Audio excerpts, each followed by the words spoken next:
We're going to win the state of Wisconsin. We're going to defeat Kamala Harris. A second Trump term would be a huge risk for America and dangerous. With the U.S. presidential elections just over 2 weeks, the candidates are prepping to make their final appeals to voters. Both candidates, Kamala Harris and Donald Trump, are intensifying their efforts to sway undecided voters, especially in the swing states, which is going to be the most crucial in deciding who is going to be the next president of the United States of America. We have some hard work ahead of us, but we like hard work. We are going to win the greatest election in history.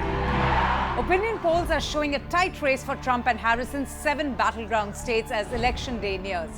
Kamala Harris is leading in some key states while Trump holds an edge in the others. The race remains tight nationally and the Electoral College will be decisive. It's the Electoral College that decides who will be elected president and vice president of the United States. The United States presidential election is a long and daunting process which may take months to complete. So let's tell you about the presidential general elections. Well, in the United States, it is important to remember that the president isn't chosen by a national popular vote. In general elections, the candidates' names will be listed on the general election ballot.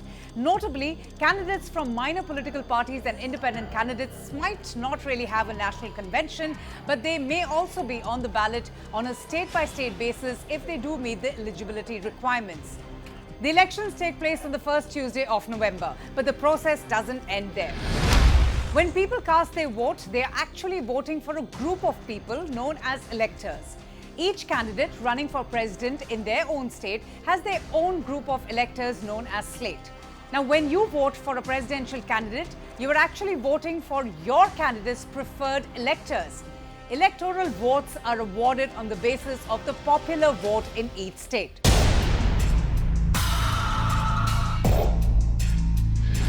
The president and the vice president are not elected directly by citizens in the United States. Instead, they are chosen by electors through a process called the Electoral College.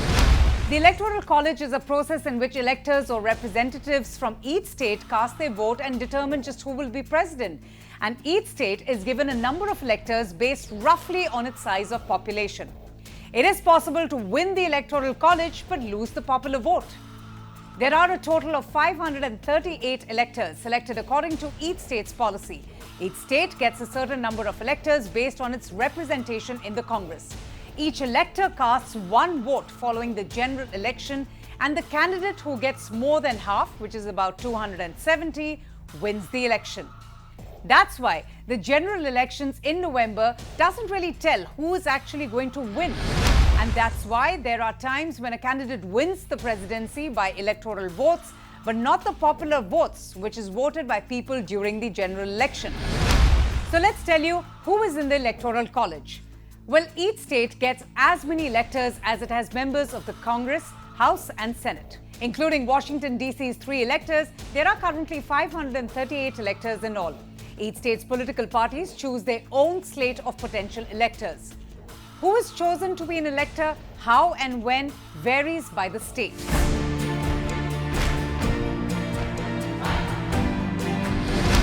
So how does the Electoral College process work?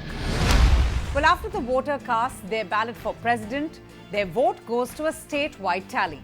In 48 states and Washington, D.C., the winner gets all the electoral votes for that state. Maine and Nebraska assign their electors using a proportional system. In most cases, a projected winner is announced on election night in November just after one votes. But the actual Electoral College vote takes place in mid-December when the electors meet in their respective states.